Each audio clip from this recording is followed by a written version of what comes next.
About last week's GBM, thanks to Andrew and Serena, where we talked about how myth and folktale help shape who we are as people and cultural identity.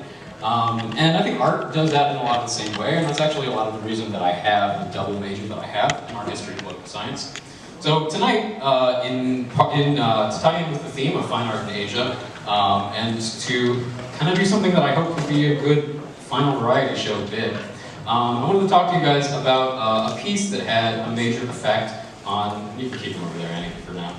A piece that really inspires me and that had a profound effect on American national identity in the late 60s and how we treated Vietnamese refugees, well, how we treated Vietnamese people in general. I'll try to keep it short. I don't want to be up here lecturing forever. I will also warn you guys that this talk is going to be a little triggering. So if you don't want to hear about violence at this wonderful, happy evening, I totally understand if you want to leave the room now. That's fine. I'm not insulting. You all good? Okay. So first, I want to talk about one of the world's best known anti-war propaganda pieces, which is Picasso's Guernica. If anybody has heard of it, maybe. Where's Malia? I know you're in art history student. You know Picasso's Guernica. Yes, we did have it pasted temporarily. Yeah. So in 1937, in the small town of Guernica in Spain, the Spanish Civil War was going on, and Guernica was a town that was on the side that wanted democracy, but it was a small town in the middle of nowhere, only about 6,000 people, and all of the men had already left the village to join the Republican Army. Now, the Nazis and the Italians who supported the Spanish dictatorship regime took upon themselves to bomb Guernica into nothingness for the crime of being related to these men who had joined the Republican Army. And so Picasso's Guernica, which I don't have printouts for, Annie wanted me not to do a slideshow because the images are triggering, and also I didn't want to make a slideshow. So Picasso's Guernica is a masterpiece. It's like 15 feet long, something like that, and it depicts that night, just kind of the chaos of what those people felt in a huge piece. And Picasso was already very famous at the time, so it helped draw attention to an atrocity that had occurred that most people did not know or care about, even in the rest of the Western world. Now that's just background. 30 years later, the Vietnam War was going on. This was April of 1968. A number of men of the United States Army, Charlie Company 1st Battalion, were stationed in South Vietnam, which you will recall was the side we were allied with. And one evening in March of that year, they took it upon themselves to rape and slaughter almost all of the members of two small villages in South Vietnam, which again was the side we were allied with. This resulted in the deaths of about 500. They had a combat photographer with them at the time, Ronald Haverly, but all of his film was confiscated by the United States military and destroyed. So the American public did not know anything about this for more than a year. Mid-1969, the news finally came to light, and Ronald Haverly revealed late in the year that he had actually had a personal camera that he had hidden from the military and published these photos in Time and Life magazine in early December. In late November, there was also an interview aired on 2020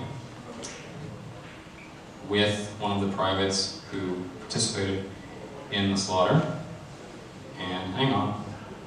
Sorry, I had this open, and now it's not in the right spot. I'm not going to quote the whole interview because it's really depressing, and this is already really depressing. But the interview ended with these lines between Mike Wallace, yes, Mike Wallace, and the private. He asked of the people killed, they were men, women, and children? Yes, men, women, and children. And babies? And babies. Now this is supposed to be about art. So, in that month, that photo was published December 5th. The Art Workers Coalition, which was a small group of artists in New York City, had received a grant from the Museum of Modern Art to produce a poster of whatever design they chose. And they took one of the photos that Ronald Haverly had taken from Time magazine, and they overlaid it with those last 4 words, and babies, and babies.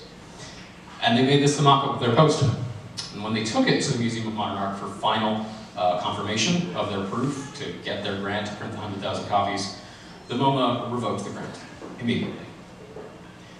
The MoMA, on its board, had Nelson Rockefeller, who was then governor of New York State and who was a staunch supporter of Nixon's war in Vietnam. He did not want this anti-war propaganda to be funded by the MoMA, despite the fact that, at that very time, hanging in the MoMA was Picasso's Guernica, the world's best-known piece of anti-war art. He didn't mind anti-war art if it wasn't about the war he was supporting.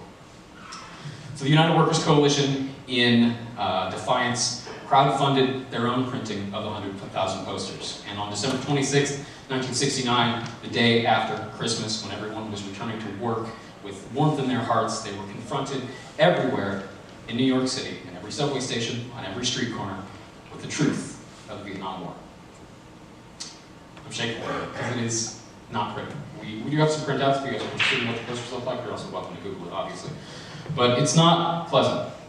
And the combination of the interviews, the Time magazine spread, and I don't want to say especially the poster, but it definitely contributed, led to the mass protests against the Vietnam War that started the following year. And in one final act of defiance, and I wish to God I had a photo of this because it's just so great, one of the members of the coalition broke into the MoMA and plastered their poster over Picasso's Guernica.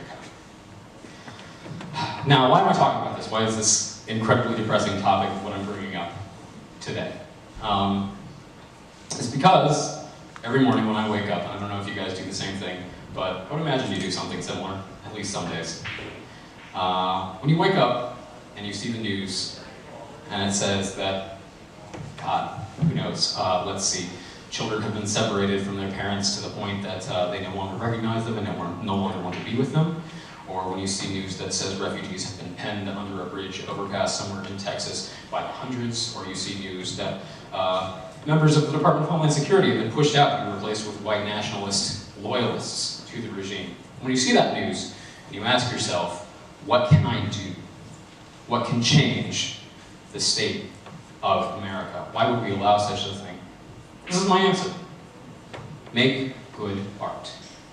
Art can help us determine who we are, and especially who we are not. The poster that they made in December 1969 helped Americans realize that that's not the kind of people they wanted to be. And it led to mass protests, and it led to the end of the war. So if you ask yourself, what can we do to fix this when it seems like we're powerless? That's what I want you to do. Even if it's not directly related to fixing the problem, even if art is just a way to let your emotions out and let you feel a little bit better about this world we live in, that's what I want you to do. Make good art.